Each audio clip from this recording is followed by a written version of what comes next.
So Beth asked us to tell a little bit about our story, and especially our story with this congregation. So James and I first came to Canadian Memorial in 2017, so it's been 6 years now, which is wild. And it started because I was feeling spiritually adrift after a couple of years without a regular church community, and I decided that I was going to try going to church every Sunday of Lent that year. And I'd been to Canadian Memorial briefly several years before that. I knew it was a really welcoming community with really great music, so that seemed like a great place to try. So James had never talked about church in the time we'd been together, so I kind of figured this was just going to be a me thing for these 7 weeks, but he offered to drive me. So on the second week, when he dropped me off, I asked if he wanted to come with me and see what it was all about. And he said yes, and I think you can kind of determine that the rest of that was basically history at this point. Whoops. So really what drew us to Canadian Memorial more than anything else is the community. Our shared commitment to community is a big piece of what draws us together. And from our first Easter, with new friends at coffee hour, worriedly asking us, do you have somewhere to go for Easter? Because you can come with us and to join us. To our first dine out, CMUC, where we kept meeting more and more people, to the Camp Firkham retreat in 2019. We decided this was really a place where we wanted to stay. And Sarah was baptized here in 2017, and I became a member the next year.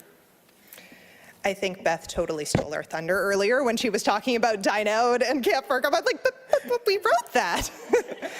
So for our first 2 years here, we somehow miraculously managed to avoid getting pulled into any volunteer commitments. There was a lot of boundary setting. Then in early 2019, I organized a midwinter nights dinner, which was a community potluck meal of CMUC and larger community folks, and that pretty much opened the floodgates. So one of the volunteers who helped me with that dinner asked me if I wanted to just come to a meeting for the Ministry and Personnel Committee the next morning. Maybe this was something I wanted to join, and it was a slippery slope from there to the board. James joined the ProPresenter team, then he joined the property committee, now he's on the search committee that, as Beth mentioned, is working real hard to figure out kind of what the next step is for CMUC.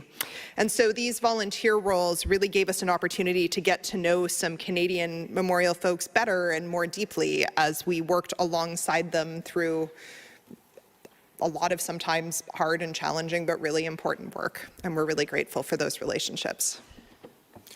And then kind of 2020 happened.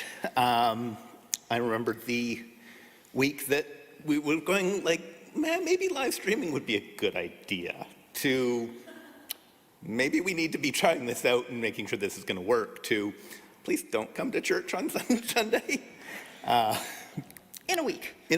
I went and bought some cameras, and we went and looked at what new technology was going to look like, what bringing church online really meant to maintain the magic. And meanwhile, Sarah was looking at, with attention to the Zoom pieces, trying to facilitate what community and coffee hour connection really looks like in that virtual world, in a completely new and different ways, and way too many headsets. So many headsets. There are people who have told me they don't recognize me anymore without a headset.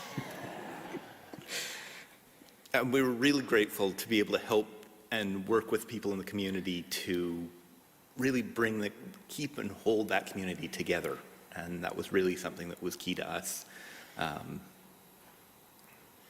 we are also really grateful to be able to welcome in new folks who would never have been able to attend in person because they aren't here or for other reasons. And so that really, especially in coffee hour, was really satisfying to get to know those folks. So when we announced our engagement, there was a lot of confusion because most people here assumed we were already married. Somebody asked us, "What, did you like it so much the first time you decided to try it again?" So we'd actually only been together just over a year when we started coming to Canadian Memorial, but most people assumed we just came as a unit. And while this led to occasional misunderstandings, it also gave us a chance to test out a vision for our future and to start to live into that vision that you all held for us of a longer-term commitment. And we've also really benefited as a couple from a number of CMUC programs. So the Living Your Spiritual Gifts workshop that Beth and Colleen facilitated, Tony and Larry's Couplehood as a Spiritual Path course, and the recent Enneagram workshop that Allison Rennie did and Colleen organized. They've really helped us to learn how to better love and support ourselves and also each other. And a side note, especially for any younger folks in the congregation who are considering volunteering at the church, through our volunteer work at CMUC, we've both really been able to grow our careers. I have to say there is nothing like serving on ministry and personnel to really up-level your HR skills. And James has become a go-to consultant across, I think, like 5 denominations now for churches who are looking to live stream. So, you know, volunteering, it pays off. So in August, we'll be getting married here at Canadian Memorial, and the church was really special to us. Unfortunately, we were a couple months late having Beth be our minister here for it. And if we invited all of you, there'd be no more room for all of our family and friends in the church. So we really wanted to have a chance to share with you the gift that our wedding is coming to be, and just acknowledge how much Canadian Memorial has been so formative in who we are, and ask for your support in sort of our moving forward in this new phase of our couplehood. I'm just going to leave this.